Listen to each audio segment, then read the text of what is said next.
Hello everyone, I am Sarita and you are watching Sarita Biology classes. Student, today we will discuss about packaging of DNA helix. तो आज हम student packaging of DNA helix पे बात करेंगे। Previous video में आपको DNA के double helix के बारे में बता चुके हैं, तो आपको अच्छी तरह से मालूम हो गया है कि डीएनए का डबल हेलिक्स किस तरह से फॉर्म होता है और उसमें किस तरह से बेस पेयरिंग होते हैं और किस तरह से उसका जो है वो बेस पेयर के बीच डिस्टेंस होता है। ये सारी चीज़ आपको प्रीवियस वीडियो में बता दिए हैं। अब यहाँ पे हम डीएनए के पैकेजिंग पे बात करेंगे। तो स्टूडेंट, ये आप अच्छी तरह से जानते हैं कि जो है डीएनए जो है वो कहाँ प्रेजेंट होता है। तो डीएनए जनरली क्रोमोसोम पे प्रेजेंट होता है। ये भी आपको पहले बता दिया गया है। डीएनए प्रेजेंट होता है क्रोमोसोम पे। अब क्रोमोसोम जो होता है वो किससे बना होता है? तो क्रोमोसोम बना होता है किससे? प्रोटीन प्लस डीएनए से। किससे बना होता है? प्रोटीन प्लस डीएनए से।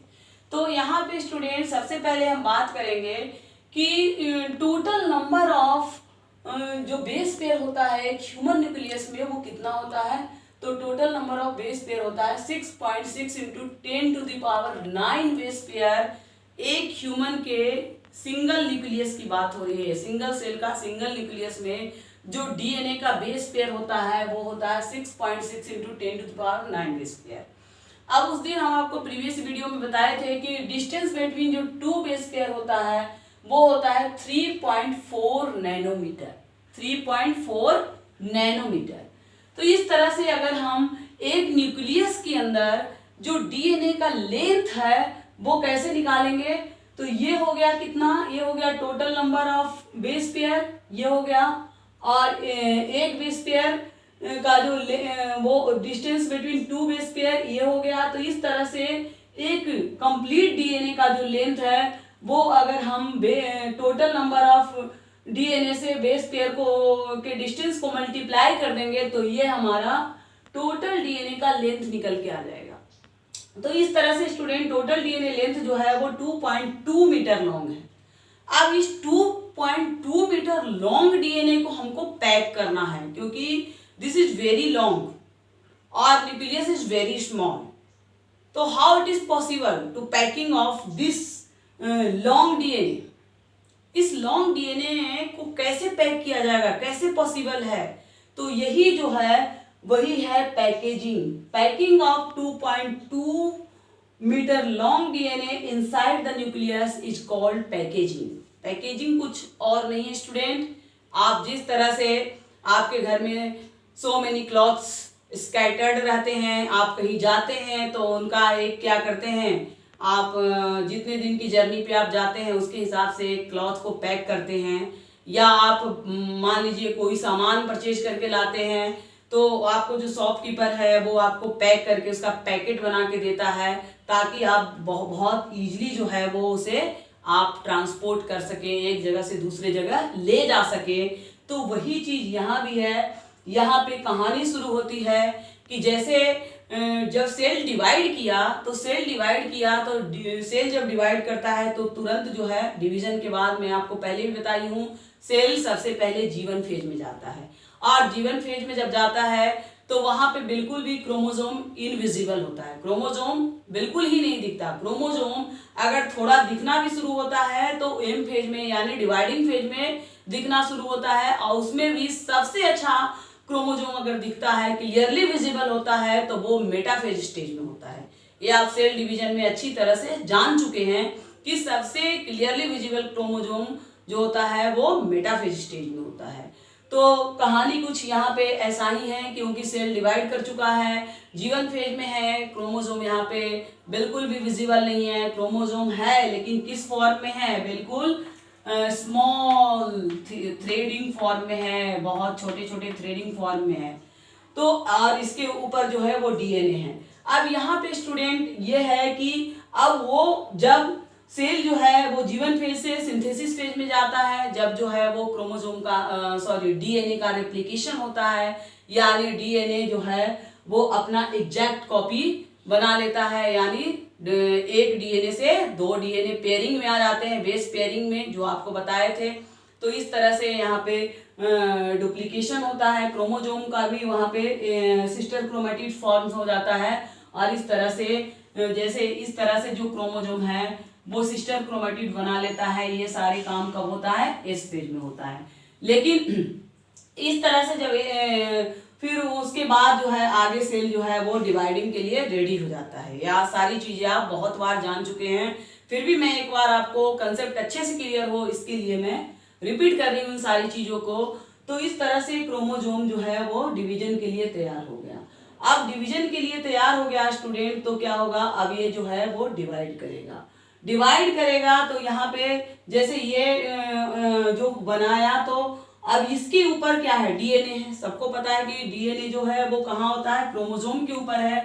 तो ये जो डीएनए है क्रोमोजोम के ऊपर, इस डीएनए को अब क्या होगा? सेल तो 1 से 2 सेल में डिवाइड हो रहा है, तो ये जो है जो क्रोमोजोम है वो तो दोनों सेल में जाएगा। माइटोसिस डिवीजन हो रहा है सपोज दैट, तो दोनों में इक्वल अमाउंट में बंटना है। तो यहाँ पे डीएनए को भी इक्वल अमाउंट में जाना है। तो डीएनए को जब इक्वल अमाउंट में दोनों सेल में जाना है तो क्या होगा डीएनए का?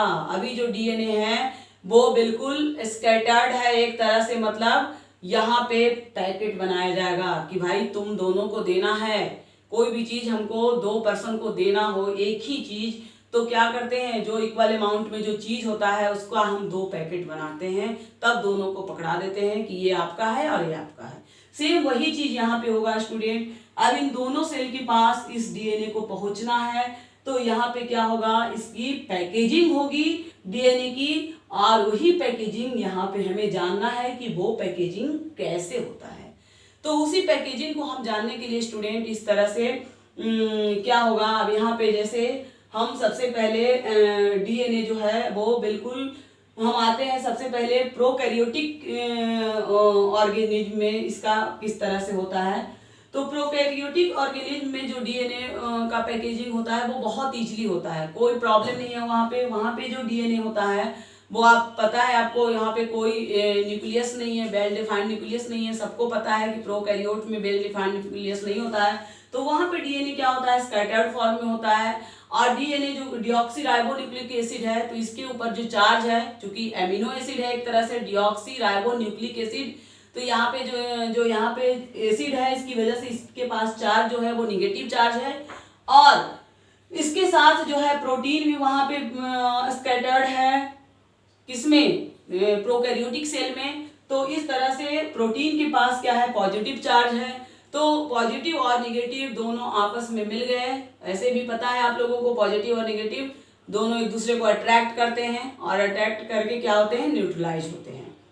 तो यही चीज यहाँ पे होता है प्रोकैरियोट्स में, चूंकि डीएनए स्कैटर्ड होते हैं, साथ में वहाँ प्रोटीन भी स्कैटर्ड होते हैं, तो वो दोनों एक दूसरे को अट्रैक्ट करके न्यूट्रलाइज हो जाता है, और इस तरह से क्या होता है? वहाँ पे रैपिंग हो जाता है, यानी डीएनए की पैकेजिंग हो जाती है।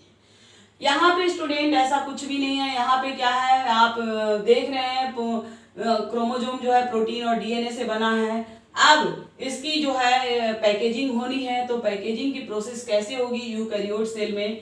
तो यहाँ पे प्रोटीन की अगर बात करते हैं स्टूडेंट, तो प्रोटीन जो होता है यूकैरियोटिक सेल में वो प्रोटीन होता है हिस्टोन प्रोटीन। कौन सा प्रोटीन? हिस्टोन प्रोटीन, ध्यान रखना है। और वो जो हिस्टोन प्रोटीन होता है उसके पास लाइसिन एंड आर्जिनिन 2 तरह के प्रोटीन उसके साथ होते हैं, और इसके कारण क्या होता है? उस पे पॉजिटिव चार्ज होता है। लाइसिन और आर्जिनिन हिस्टीडीन के साथ हिस्टोन प्रोटीन के साथ प्रेजेंट होने के कारण यहाँ पे जो हिस्टोन प्रोटीन पे चार्ज होता है वो पॉजिटिव चार्ज होता है। निगेटिव चार्ज है डीएनए के पास क्या है? बिल्कुल एक एक पॉइंट क्लियरली मैं लिख दी हूँ, इसीलिए आप कॉपी में चाहो तो नोट भी कर सकते हो, ताकि बुक में बहुत जो है एक ब्लर कंडीशन में है, आपको क्लियरली समझ में नहीं आएगा। तो यहाँ पे इसीलिए मैंने क्लियरली आपको लिख दिए हैं सारे पॉइंट। डीएनए के पास जो है वो क्या होता है? निगेटिव चार्ज होता है, और निगेटिव चार्ज होने के कारण ये जो है चूंकि न्यूक्लिक एसिड है तो ये निगेटिव चार्ज है इसके पास। तो अब हम देखते हैं स्टूडेंट कि हिस्टोन जो प्रोटीन होता है वो कितने टाइप का होता है। यूकैरियोटिक सेल में ये जो हिस्टोन प्रोटीन जो अभी बात की है जिसपे पॉजिटिव चार्ज है, वो होता है मेनली 5 टाइप्स का, H1, H2A, H2B, H3 and H4।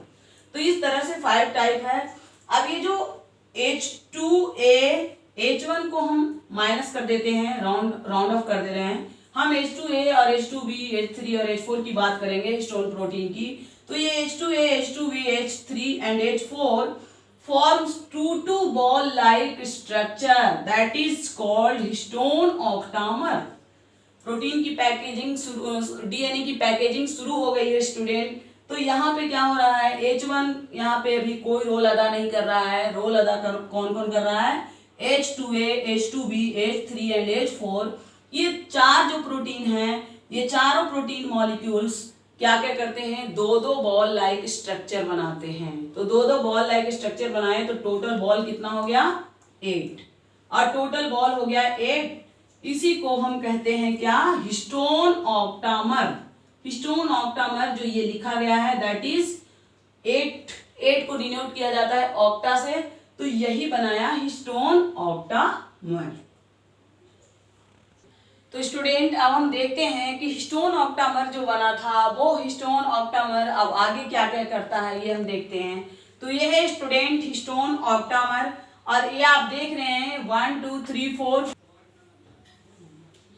तो ये जो है 1 2 3 4, इसके जस्ट पीछे 4 भी है स्टूडेंट, क्योंकि ये एक बॉल लाइक स्ट्रक्चर है। तो ये आगे का पार्ट आपको दिख रहा है, तो यही है वो हिस्टोन ऑक्टामर। अब ये हिस्टोन ऑक्टामर क्या होता है, negatively charge DNA molecule wrap the positively charge histone protein and form nucleosome. यानी अब ये क्या है, हिस्टोन ऑक्टामर जो है वो पॉजिटिवली चार्ज है, आपको अच्छी तरह से पता है, पहले बता चुके हैं। हिस्टोन जो है वो पॉजिटिवली चार्ज प्रोटीन है, और इसके चारों तरफ ये जो आप देख रहे हैं that is DNA molecule wrap हो रहा है।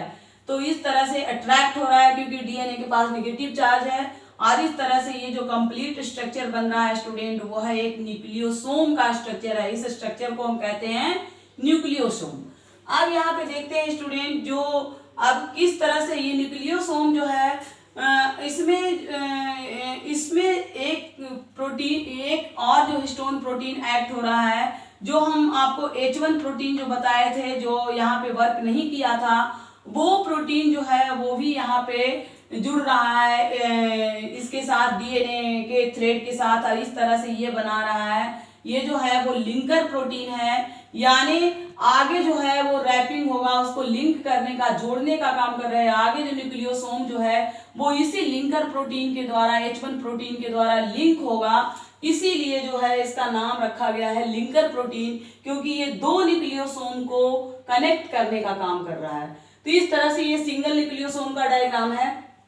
अब स्टूडेंट होता क्या है, आगे कैसे होती है, तो क्रोमैटिन जो है repeating unit of nucleosome form thread like structure 700 nanometre. अब इस तरह से इस थ्रेड लाइक स्ट्रक्चर को हम कहेंगे क्रोमैटिन, यानी रिपीटिंग यूनिट, क्लियर कहा जाए, रिपीटिंग यूनिट ऑफ न्यूक्लियोसोम, यानी ये न्यूक्लियोसोम जो है बार बार बनेगा। इस तरह से आप का बुक में भी डायग्राम दे रखा है, इस तरह से आप देखे होंगे बुक में जो स्ट्रक्चर है, इस तरह से ये बार बार बनेगा, हिस्टोन ऑक्टामर फॉर्म होगा और ये न्यूक्लियोसोम फॉर्म होगा, और ये एक दूसरे से इस लिंकर प्रोटीन के द्वारा कनेक्ट होते जाएगा और इस तरह से स्ट्रक्चर बनाएगा स्टूडेंट। इस तरह के स्ट्रक्चर को हम क्या कहेंगे, क्रोमैटिन कहते हैं, और जिसकी जो लेंथ होती है वो 700 नैनोमीटर होती है। अब आगे क्या होता है, chromatin is packed and form solenoid structure of 30 nanometre diameter. अब ये जो क्रोमैटिन बना, ये क्या होगा स्टूडेंट, आगे जाके इस तरह से फिर ये क्रोमैटिन क्या होगा, इस तरह से थ्रेड लाइक स्ट्रक्चर में फॉर्म हो जाएगा, इस तरह से जो आपकी बुक में डायग्राम दे रखा है, और इस तरह से वो बनाएगा क्या, इस तरह से सोलिनॉइड स्ट्रक्चर में चेंज हो जाएगा। और next super coiling of nucleosome form looped structure called chromatin fibre. और इस तरह से सोलिनॉइड स्ट्रक्चर में ये चेंज हुआ, इस तरह से सोलिनॉइड स्ट्रक्चर में चेंजिंग के बाद जो है इसका क्या होगा, सुपर कॉइलिंग होगा, यानी इस तरह से कॉइलिंग होगा स्टूडेंट, और इस तरह की कॉइलिंग को हम क्या कहेंगे, क्रोमैटिन फाइबर कहेंगे। इस तरह के कॉइलिंग क्या कहलाएगा? Chromatin fibre. तो आगे स्टूडेंट अब क्या होता है? These chromatin fiber further coil and condensed at metaphase to form chromosome। अब यही जो क्रोमैटिन फाइबर है वो आगे फिर से कंडेंस्ड हो जाएगा मेटाफेज स्टेज में, और मेटाफेज स्टेज में ये कंडेंस्ड होके बनाएगा क्या? जो आपकी बुक में डायग्राम दे रखा है इस तरह से कंडेंस्ड होके आपके डबल उसमें दिख रहा है, तो ये बनाएगा क्रोमोसोम। और यही क्रोमोसोम जो है वो क्रोमोसोम ड्यूरिंग मेटाफेज स्टेज जो है क्लियरली विजिबल होता है, और इस तरह से जो डीएनए जो इसके चारों तरफ था वो भी अब जो है वो डबल अमाउंट में डिस्ट्रीब्यूट हो गया मेटाफेज स्टेज में जा करके, और इस तरह से डबल अमाउंट में डिस्ट्रीब्यूट हो गया। आगे वो जब सेल डिवाइड करेगा तो ये दोनों के पास हाफ हाफ पहुंच जाएगा, और इस तरह से दोनों सेल में ये पहुंच जाएगा। तो मेन मोटो मैंने आपको पहले ही क्लियर करा दिए थे कि जो डीएनए की जो पैकेजिंग होती है उसके पीछे रीजन ये होता है कि सेल जो डिवाइड करता है वो दोनों सेल में इक्वल अमाउंट में डीएनए का पहुंचना। अब यहाँ पे स्टूडेंट एक चीज हम आपको बताना मिस कर गए हैं, यहाँ पे जब कॉइलिंग होता है क्रोमैटिन का, तो क्रोमैटिन के कॉइलिंग में नॉन हिस्टोन क्रोमोसोमल प्रोटीन जो है वो हेल्प करता है। Non histone chromosomal protein NHCP वो हेल्प करता है, तो इसे ध्यान में रखना है। नेक्स्ट जब क्रोमैटिन बनता है स्टूडेंट, तो क्रोमैटिन भी दो तरह का होता है, यू क्रोमैटिन और हेट्रोक्रोमैटिन। यू क्रोमैटिन जो होता है स्टूडेंट वो इसमें जो है वो डीएनए जो है वो लूजली अरेंज होता है, और इस तरह से ये जो यू क्रोमैटिन है वो इसमें जो है वो ट्रांसक्रिप्शन की बहुत ज़्यादा कैपेसिटी होती है, लेकिन हेट्रोक्रोमैटिन जो होता है वो कंडेंस्ड होता है, और इसलिए यहाँ पे जो है वो ट्रांसक्रिप्शनल कैपेसिटी बहुत ज़्यादा नहीं होती है। तो इस तरह से ये दो तरह के क्रोमैटिन फॉर्म होते हैं जो ड्यूरिंग सेल डिवीजन जो है वो क्लियरली देखने को मिलता है। और यू क्रोमैटिन जो है वो क्या करता है? ट्रांसक्रिप्शन ज्यादा करता है, और हेट्रोक्रोमैटिन कम करता है। तो स्टूडेंट इस तरह से एक बार रिवाइज कर लेते हैं। यहाँ पे क्या हो रहा है? क्रोमैटिन जो है क्रोमैटिन बन रहा है। अब यही क्रोमैटिन जो है वो एक तरह से क्या हो रहा है? थ्रेड लाइक स्ट्रक्चर में फॉर्म हो रहा है, और थ्रेड लाइक स्ट्रक्चर में फॉर्म होके क्या बना रहा है? एक क्वाइलिंग बना रहा है, और क्वाइलिंग बना करके फिर से वो क्रोमोसोम में चेंज हो रहा है। क्रोमोसोम में चेंज होकर के यहाँ पे इस तरह से वो डबल सेल में जा रहा है। तो इस तरह से स्टूडेंट ये हमें उम्मीद है कि ये टॉपिक आपको बहुत ही अच्छे से क्लियर हुआ होगा, और अगर आपको कोई कंफ्यूजन होगा यहाँ पे स्टूडेंट तो आप अपनी क्वेरीज को कमेंट बॉक्स में जरूर लिखना। और अगर आपको ये वीडियो अच्छा लगा होगा तो please like my video, subscribe my channel and share with your friends. Thank you.